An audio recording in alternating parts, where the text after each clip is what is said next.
1 Corintios 14, versículo 40, pero leyendo primero desde el versículo 32. Y los espíritus de los profetas están sujetos a los profetas, pues Dios no es Dios de confusión, sino de paz.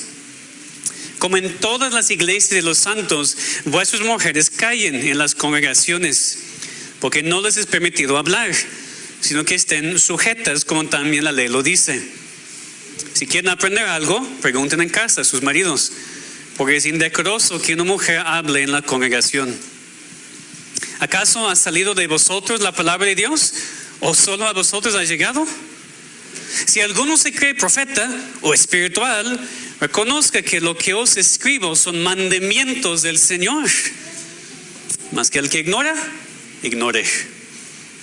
Así que, hermanos, procurad profetizar y no impidáis el hablar lenguas, pero hágase todo decentemente y con orden. Amén. Esa es la palabra de Dios. Necesitamos ayuda para entender lo que quiere enseñarnos hoy. Vamos a orar.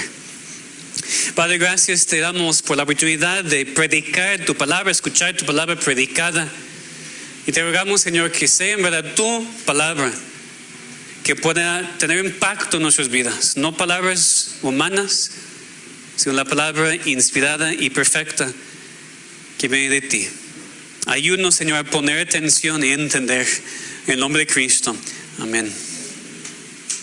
Podemos adorar a Dios de cualquier manera, siempre y cuando lo hacemos de corazón. ¿Eso está bien? Si tú crees lo que enseña la mayoría de las iglesias cristianas hoy en día, dirías que sí. Dios ve el corazón. A Él solamente le importa el corazón. Pero no importa tanto lo que hacemos o cómo lo hacemos. Si lo hacemos de corazón, Dios está satisfecho. Yo creo que es una de las mentiras más grandes por las cuales Satanás ha engañado a la iglesia hoy en día. Hermanos, hacemos cosas de corazón que están equivocadas todo el tiempo. El corazón no es confiable. Solamente Dios y su palabra son completamente confiables. Y mientras Dios nos ama como sus hijos y en su gracia y misericordia acepta aún la adoración imperfecta, ya que estamos en Cristo y Él intercede por nosotros, nuestra responsabilidad es adorarle más y más de la manera más santa posible y siguiendo mandamientos bíblicos para poder adorar a Dios como Él ha mandado, no simplemente de corazón. Por eso Cristo dijo en Juan 4 que los verdaderos adoradores adoran a Dios en espíritu, claro que sí, y en verdad. Y nuestro texto de hoy comunica lo mismo. Deberíamos hacer todo decentemente y con orden. Y hermanos, el contexto de este versículo no es el aseo de tu casa. No es cómo está tu cuarto. El contexto de 1 Corintios 14 es la adoración pública en la iglesia local. En ese contexto tenemos que hacer todo decentemente con orden. ¿Y cómo hacemos eso? ¿Quién decide lo que es decentemente y con orden? ¿Nosotros? Los seres humanos no son ni decentes ni ordenados. Tenemos pecado y no podemos decidir nosotros lo que es mejor para adorar a Dios. Tiene que ser lo que Dios ha dicho y lo que Dios ha establecido.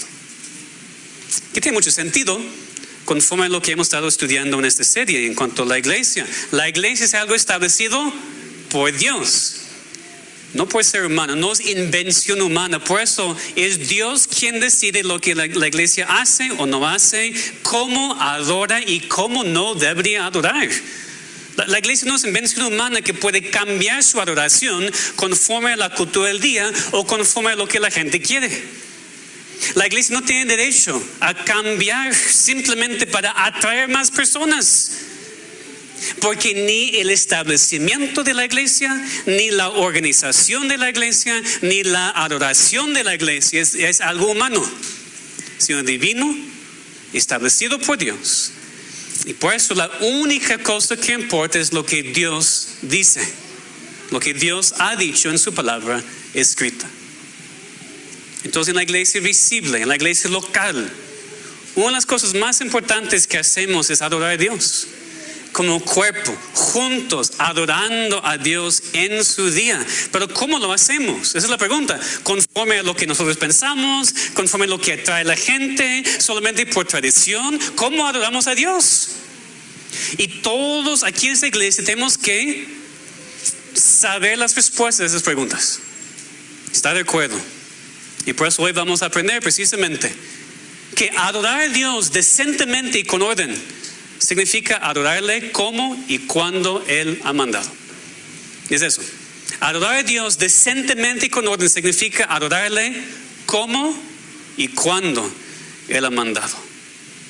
Entonces, primero, la iglesia de Dios le adora como Él ha mandado. Y aquí, por supuesto, estamos hablando de la adoración pública. Porque adoramos a Dios en cualquier momento, deberíamos, como sus hijos. Y siempre deberíamos adorar a Dios con temor, reverencia. Pero la Biblia en realidad no habla exactamente de cómo deberíamos adorar a Dios en privado. Dice en espíritu, en verdad, por supuesto, pero hay más libertad en cuanto a cómo lo hacemos. Pero en cuanto a la adoración pública, vemos en toda la Biblia que es algo que Dios toma muy en serio. Cuando su pueblo se reúne para adorarle, Dios nos dice cómo quiere ser adorado. Es importante para Dios cómo es adorado. No solamente que es adorado, es importante cómo es adorado. Quiere ser adorado de cierta manera.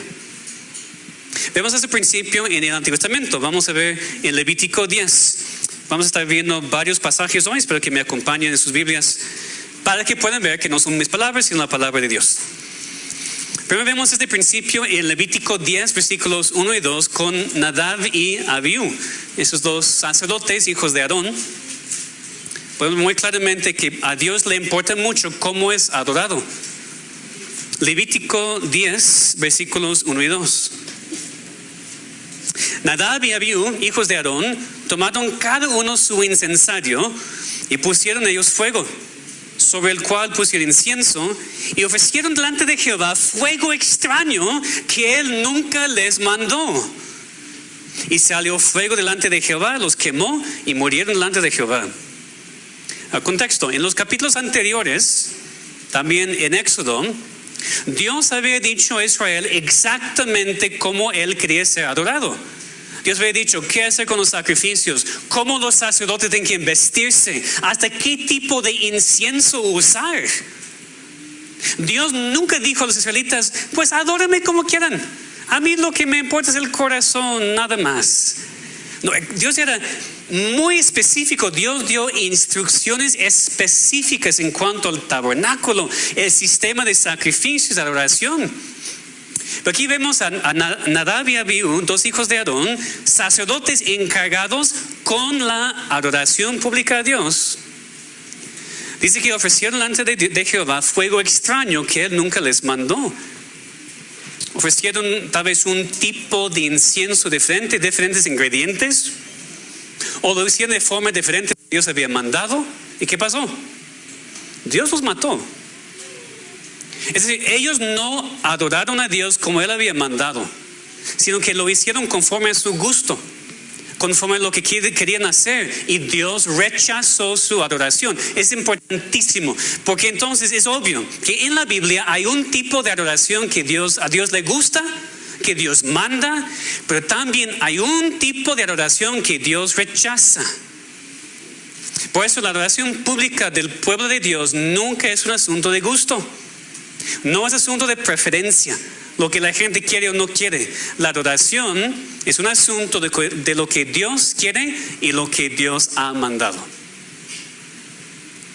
Porque fíjense que dice el pasaje que ofrecieron fuego extraño que Dios nunca les mandó. Pongan mucha atención a la palabra de Dios, hermanos, porque el problema aquí no era que ellos abiertamente hicieron algo en contra del mandamiento de Dios.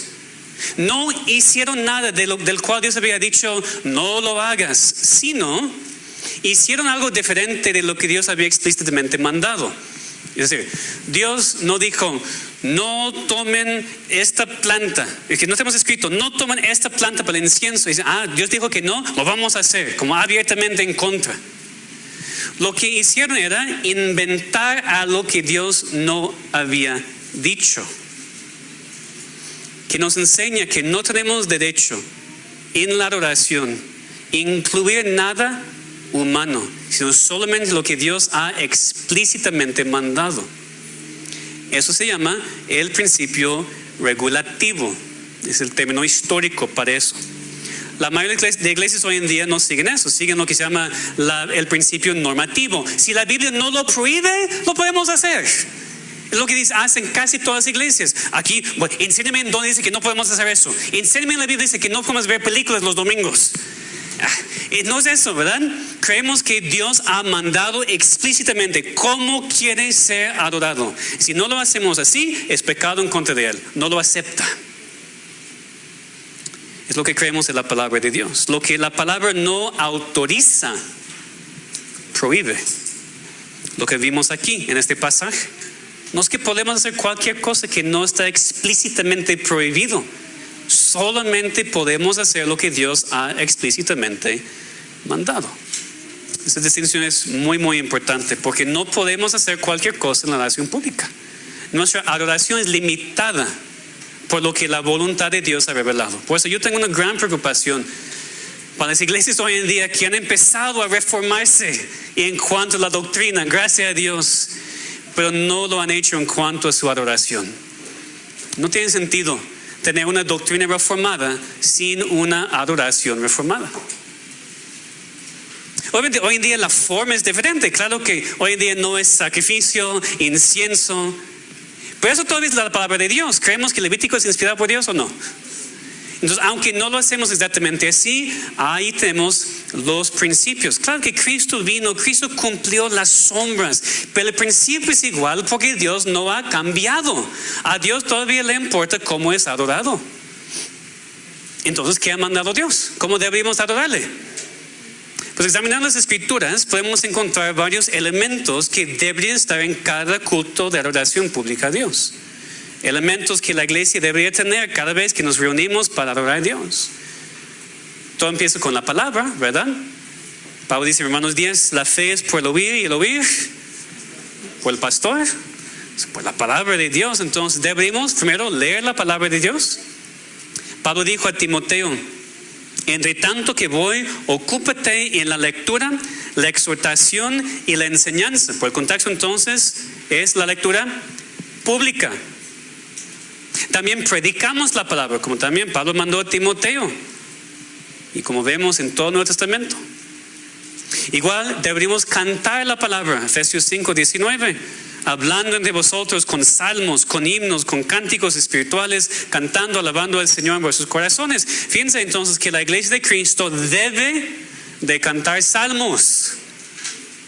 No solamente salmos, porque así como predicamos la plena luz de Cristo y no solamente predicamos profecías de Cristo, así también cantamos la plena luz de la obra consumada de Cristo y no solamente cantamos profecías de Cristo, pero no hay lugar en la iglesia para alabanzas vacuas, vacías, que no están basadas en la palabra de Dios, sino nada más en la emoción humana. No hay lugar para eso. La iglesia canta salmos e himnos, canta la palabra de Dios así como lee y predica la palabra de Dios.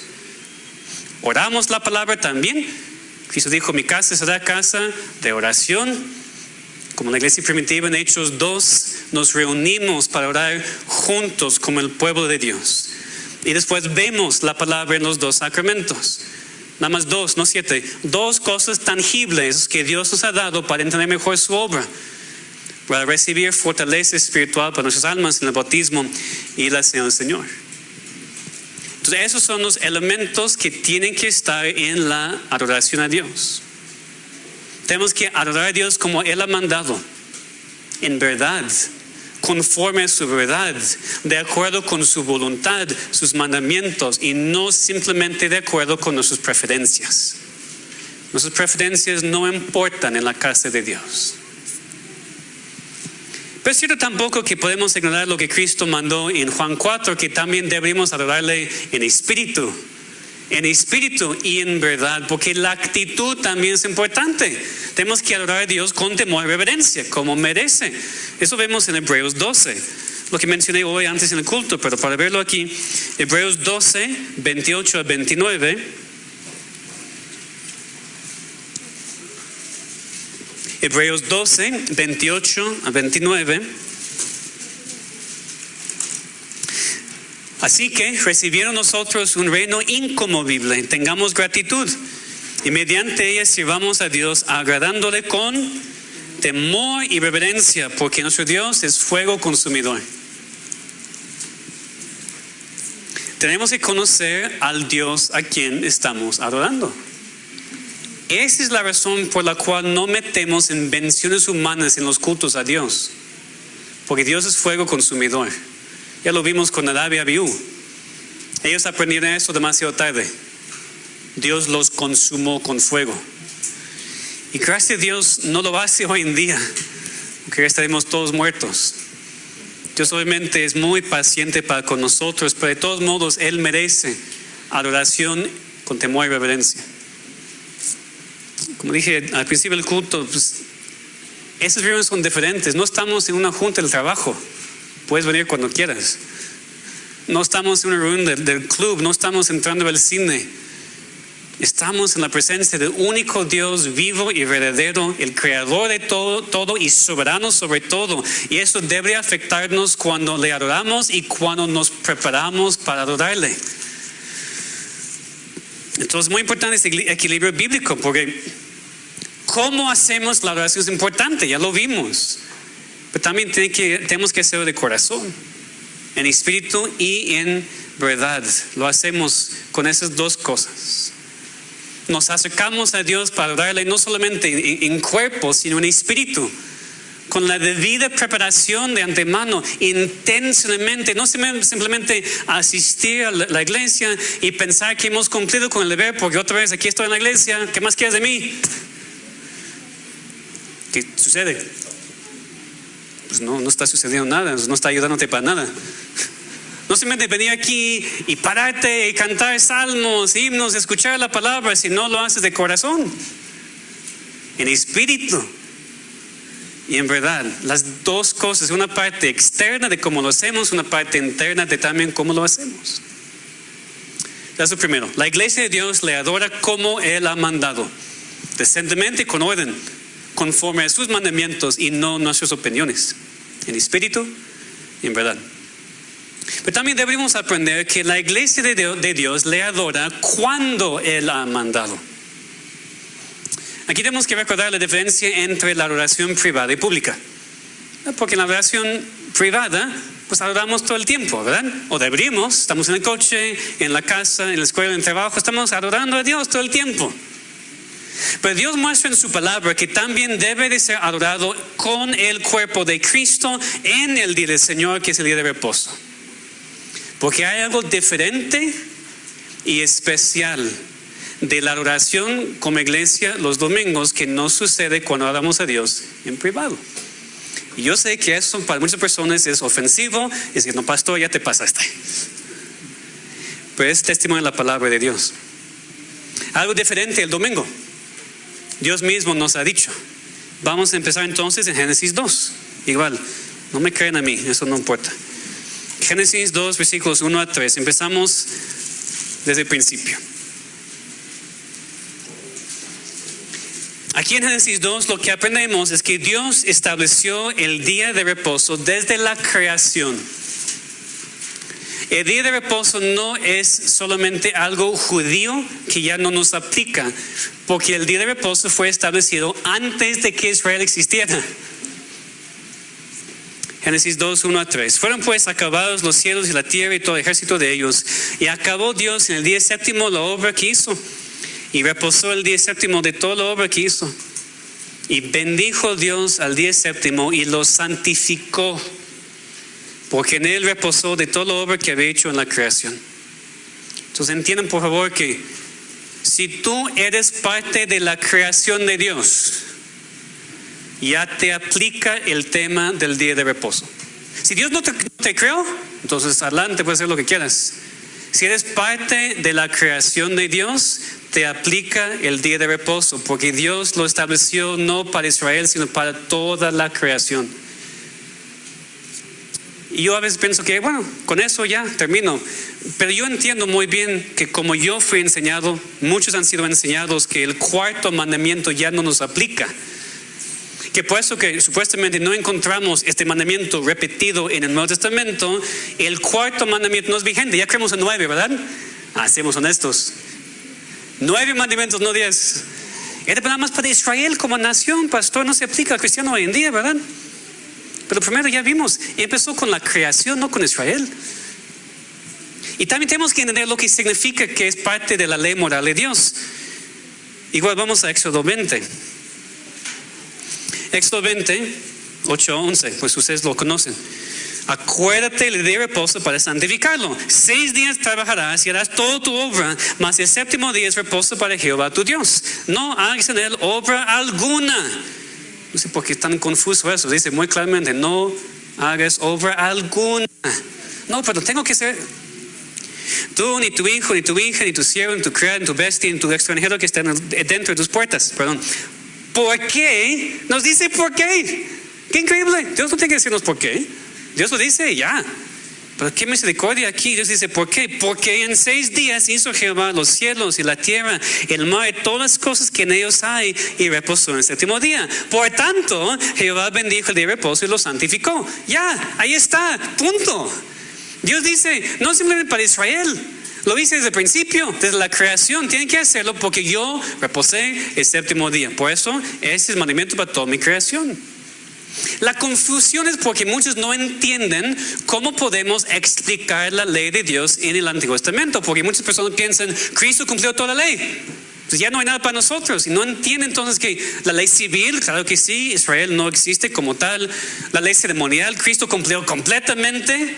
Pero la ley moral, hermanos, la ley moral refleja el carácter de Dios. Y mientras Dios sigue siendo Dios, los 10 mandamientos son vigentes.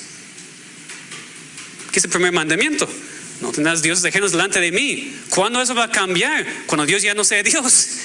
Mientras Dios sigue siendo Dios, eso no va a cambiar. No matarás. ¿Por qué? Porque el ser humano es hecho a la imagen de Dios. Eso nunca va a cambiar. Así todos los mandamientos. La ley moral de Dios permanece. No cambie. Porque aun cuando Cristo vino, y Cristo vino diciendo, yo cumplo toda la ley. Pero dijo específicamente en Mateo 5, dijo, yo no vino para abrogar la ley. Yo no vine para anular la ley. Bueno, entonces, ¿qué parte de la ley? Nos dijo, empezó a hablar de los 10 mandamientos. Y entonces no para nada deberíamos ya creer 9 mandamientos. Ahí está desde el principio, también aquí en Éxodo 20, en la ley moral de Dios que nunca va a cambiar. Igual otra vez Dios aquí nos da la razón. Por lo cual tenemos que nosotros guardar esto porque Dios lo santificó desde el principio. ¿Qué significa la palabra santificar? Significa apartar. Por eso dije, espero que ya entiendan, el día del Señor es más especial que cualquier otro día. Porque es el único día de los 7 que Dios apartó. El único que Dios santificó. Los otros días le adoramos, le servimos y vivimos por Él. Pero algo diferente y especial de día de reposo, porque Dios dijo, ese día es santificado para mí. Entonces tenemos que santificar el día de reposo, porque Dios santificó el día de reposo. Ahora entonces, ¿qué significa Colosenses 2:16? Esa es siempre la pregunta. Vamos a ver. Colosenses 2:16, 17.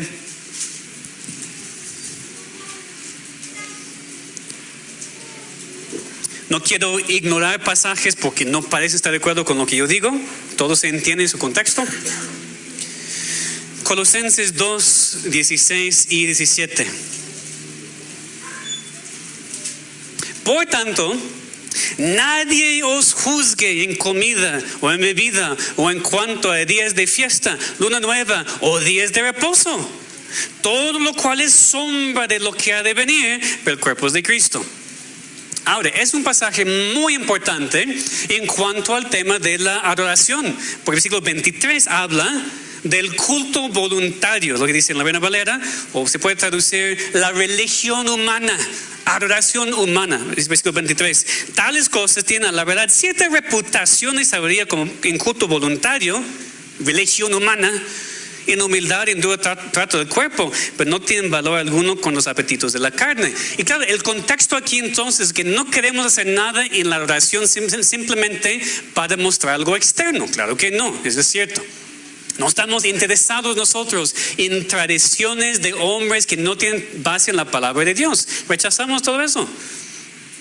Y por eso es confuso para personas a veces regresar al versículo 16 y leer: nadie nos juzgue en comida, bebida, cuando es día de fiesta, luna nueva, un día de reposo, todo cual es sombra de lo que ha de venir, pero el cuerpo es Cristo. Entonces, ¿deberíamos guardar el día de reposo hoy en día o no?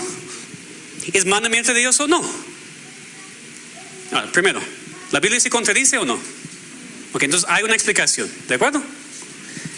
No hay contradicción de pasajes. Si ya vimos en la creación, en la ley moral, es mandamiento, entonces no vamos a pensar que de repente Pablo se equivocó cuando escribió eso. Para nada, obviamente entendemos eso. Segundo, ¿qué ha sido cumplido en Cristo? Lo que dice aquí, todo eso dice, era sombra que ya está a plena luz. ¿Por qué era sombra? Pablo aquí dice, todas esas cosas que mencionó, era sombra de lo que ha de venir, que sabemos es Cristo. Pues sabemos del contexto de los escritos de Pablo y todo el Nuevo Testamento, las sombras eran la ley ceremonial. El sistema de templos, sacrificios, sacerdotes, que Cristo cumplió cuando se ofreció a sí mismo una vez para siempre. Eso era sombra, Cristo vino como la luz, ya no creemos en esto. Pero la ley moral, como vimos, Cristo dijo en Mateo 5, no vino para abrogar la ley. Y después empezó a explicar los 10 mandamientos. Entonces, la ley moral todavía es vigente. Todavía es la voluntad de Dios, todavía son sus mandamientos. Eso incluye el cuarto mandamiento en cuanto al día de reposo. Entonces, primero, el día de reposo establecido en la creación es parte de la ley moral, no la ley ceremonial. Y por eso no era una sombra para cumplir. Aún si no creen eso. Aquí en Colosenses 2:16, en su propio contexto, ya tenemos la respuesta.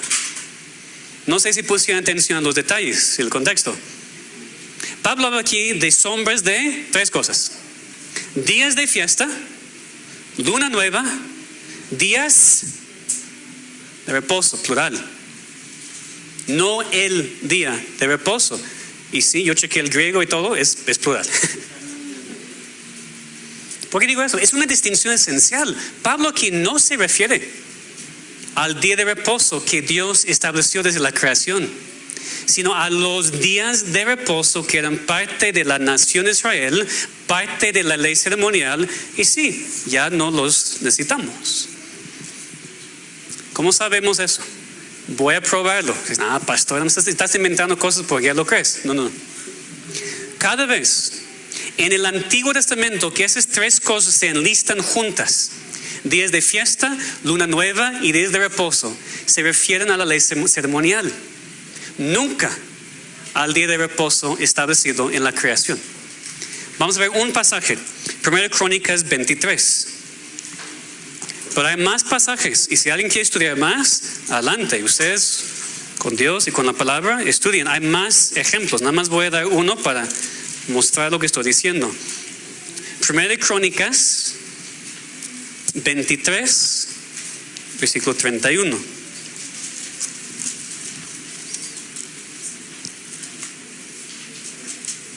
Primera Crónicas, capítulo 23. Y para ver el contexto empezamos en versículo 28. Para ver que aquí se refiere a la ley ceremonial, ¿ok? Y estaban bajo las órdenes de los hijos de Aarón para ministrar en la casa de Jehová, en los atrios, en las cámaras, en la purificación de toda cosa santificada y en la demás obra del ministerio de la casa de Dios. Asimismo, para los panes de la proposición, para la flor de harina, para el sacrificio, para las hojuelas sin levadura, para lo preparado en sartén, para lo tostado y para toda medida de cuenta. Y para asistir cada mañana, todos los días, a dar gracia y tributar alabanza a Jehová, asimismo por la tarde, y para ofrecer todos los holocaustos a Jehová, los días de reposo, lunas nuevas y fiestas solemnes, según su número y de acuerdo con su rito, continuamente delante de Jehová. Y usted nada más tiene que meterse a la compu, un programa de la Biblia y escribir esas 3 cosas: días de reposo, días de fiesta, luna nueva, y van a encontrar varios otros pasajes en el Antiguo Testamento que juntan, siempre son las tres cosas, las mismas tres cosas: días de fiesta, luna nueva, días de reposo, en el contexto, como vemos aquí muy claramente, con holocaustos, sacrificios, el sistema de la ley ceremonial. Regresamos entonces a Colosenses 2. Cuando Pablo cita el Antiguo Testamento inspirado con la misma lista, ¿qué está diciendo? Está hablando de la ley ceremonial como sombra que ha sido cumplida y no estamos bajo ella. Y Pablo no se contradice de que no, el día de reposo, olvídense, ya no importa. Está hablando de los días de reposo que los judíos celebraban cada mes, no el día de reposo establecido en la creación.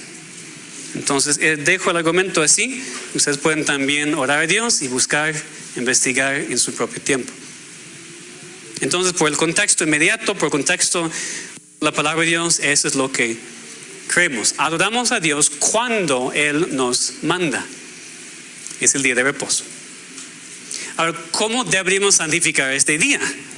Ahí dice, es un día santo, es un día apartado, no es un día como cualquier otro. Por eso no trabajamos, ¿verdad? No trabajamos los domingos. No nos ocupamos en las cosas de la semana, como entre semana, como la escuela. Tampoco los domingos. Los santificamos con la debida preparación de corazón, arreglados con anticipación todos los asuntos ordinarios. Tenemos que prepararnos de antemano el día anterior para estar preparados para obedecer este mandamiento cada domingo. Nunca deberíamos planear nuestros sábados sin pensar en el domingo. Eso es pecado en contra de Dios. Porque el domingo es su día más importante, no el sábado, ni viernes, ni jueves. Si no estamos preparados para el Señor, no estamos adorándole como deberíamos. Deberíamos guardar un descanso durante todo el día de nuestras labores, palabras, pensamientos, empleos y diversiones mundanas. Entonces, ¿qué hacemos? No podemos hacer nada. ¿No quieres pasar tiempo con Dios? Y tienes un día completo para hacerlo. Siempre me dicen, no, pastor, no tengo tiempo. Si estamos muy ocupados, entiendo. Un día completo. Y Dios dice, ahí está. Ahí está. No tienes que trabajar. O vete a la escuela. No tienen que a fuerzas visitar a todos los familiares tampoco. Lo pueden. Pero no a fuerzas. Es un día de descanso. Descansen entonces. Descansan y adoran a Dios. Y aquí intentamos en la iglesia hacerlo de la manera más práctica para todos. Cada 15 días es pues nada más dominical y culto, y adiós. Me encantaría tener segundo culto cada domingo. Logísticamente ha sido muy complicado, y también la gente me ha dicho, pues no quiere. Hay gente que no quiere. ¿Qué pastor? Cada semana, cada domingo, yo tengo familia que ver. Como que no existen lunes a sábado. El domingo no es día de la familia, es día del Señor.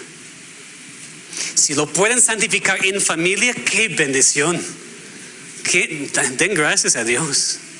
Pero a veces estamos bajo tanta presión, ¿verdad? Que no, mi mamá, mi papá, mi primo, quieren verme.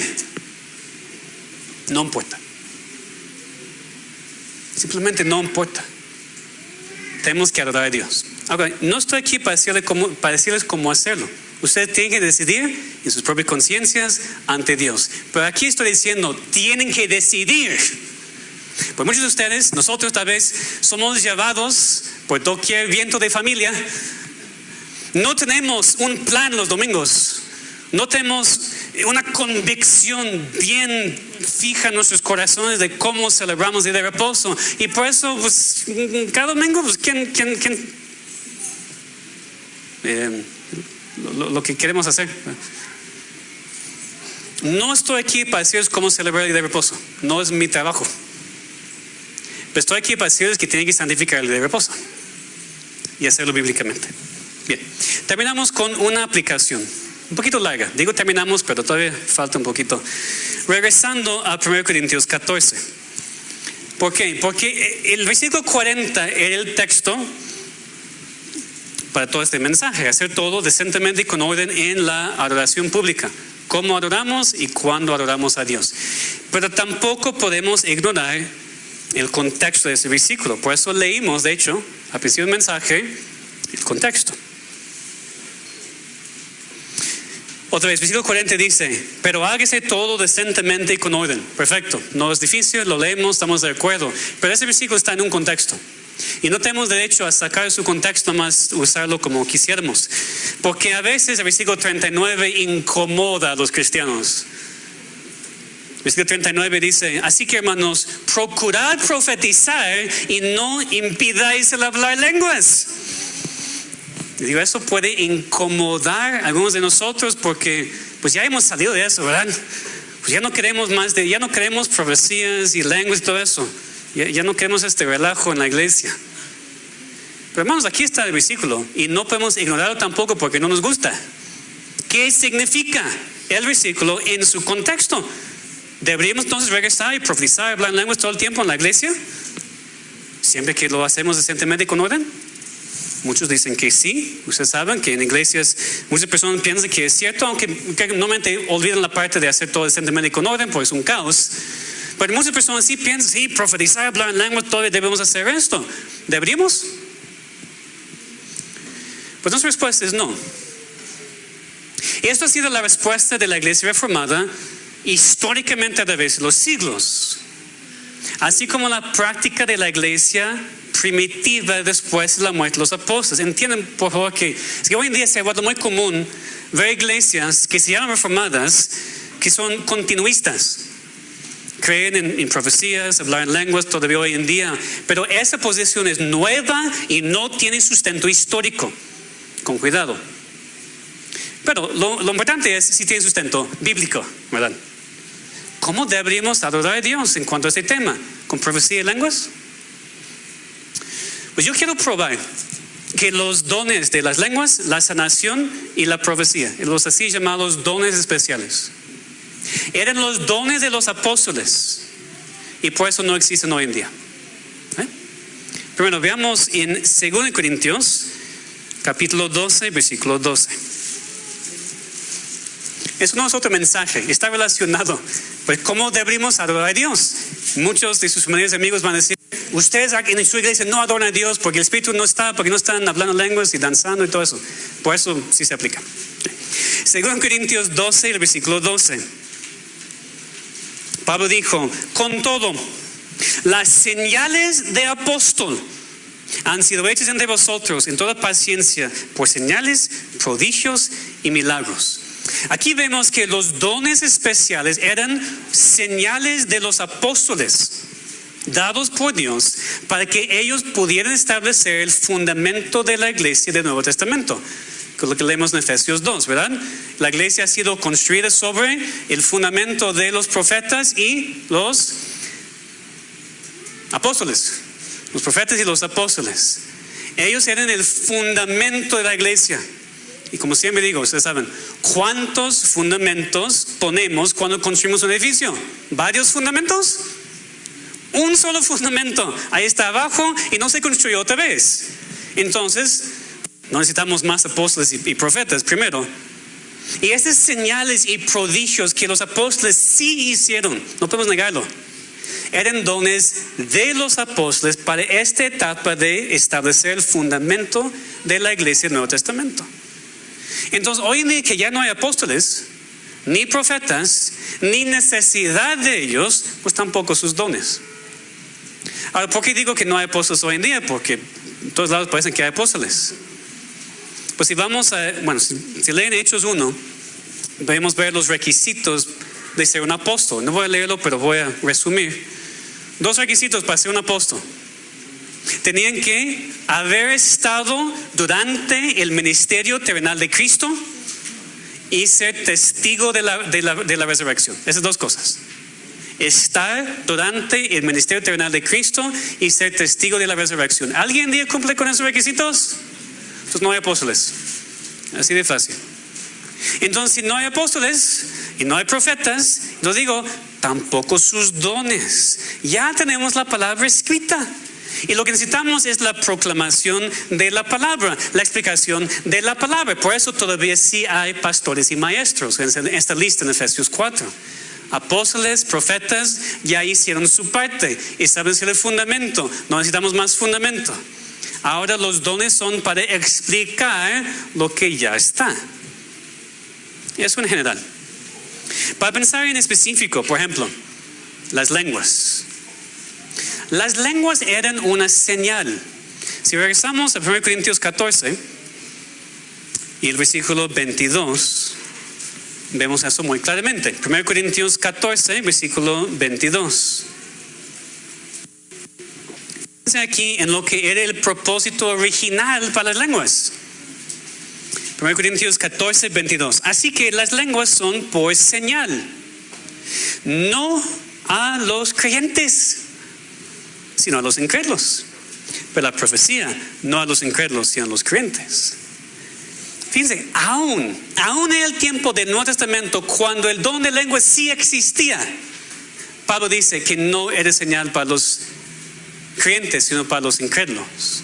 Entonces, aún si alguien cree que ese don todavía existe hoy en día, no es para nada la prueba de ser lleno del Espíritu Santo.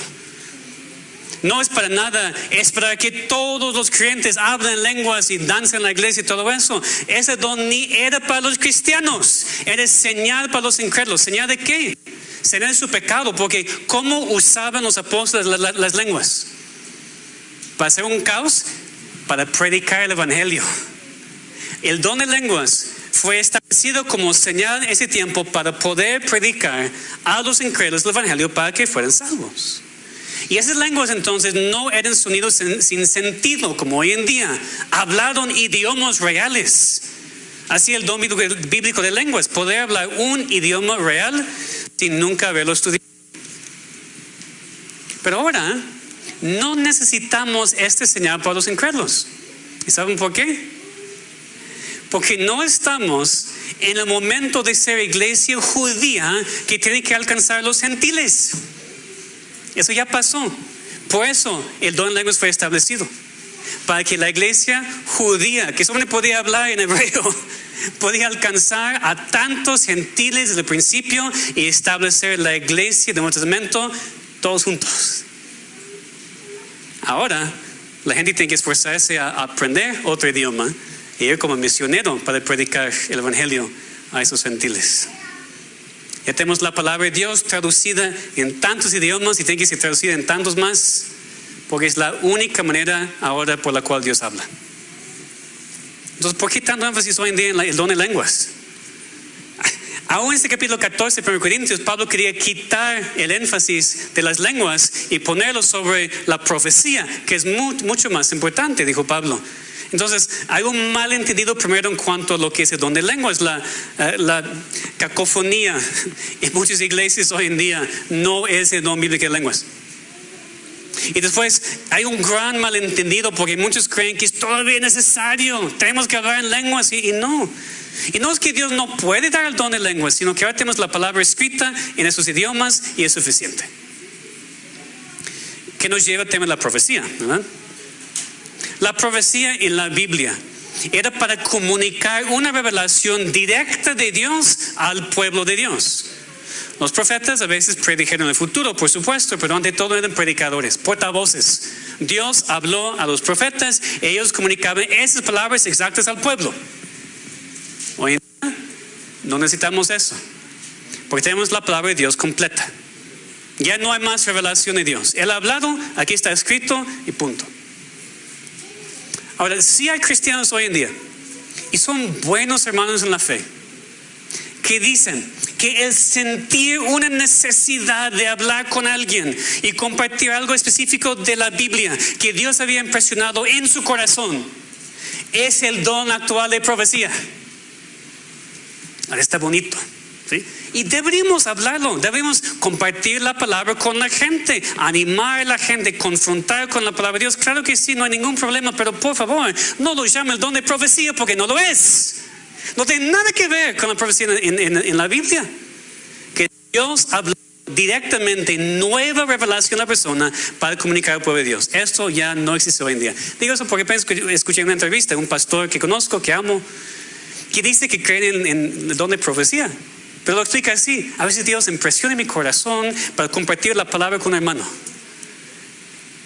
Que bueno, está muy bien. No es profecía para nada. No es el don bíblico de profecía. Ya no existe, porque tenemos la palabra de Dios. Y Dios mismo nos ha dicho. Hebreos 1 y el versículo 1. ¿Quieren ver conmigo? Nada más escuchar. Dice: Dios, habiendo hablado muchas veces y de muchas maneras en otro tiempo a los padres por los profetas. Dios sí habló de muchas maneras en el pasado. Visiones, sueños, voz directa, profetas mismos. En estos postreros días nos ha hablado por el Hijo. Entonces solo necesitamos al Hijo. ¿Y en dónde tenemos la palabra del Hijo? Y en la palabra de Dios. Entonces si alguien te dice: quiero compartir ahora la Biblia contigo, acéptalo. No es profecía, pero acéptalo, está muy bien. Si alguien te dice: Dios me dio una palabra profética para ti, y no está en la palabra, huye corriendo. Eso es muy peligroso.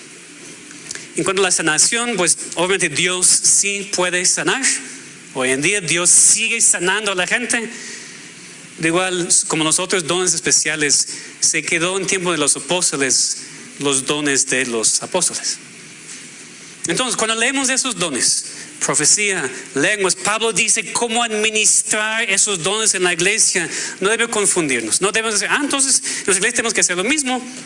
Tenemos que tener el contexto del Nuevo Testamento, el contexto de 1 Corintios. En ese tiempo los dones todavía estaban vigentes, pero eran dones de los apóstoles. Y cuando los apóstoles murieron, después de poner el fundamento de la iglesia en el Nuevo Testamento, pues ya sus dones desaparecieron con ellos.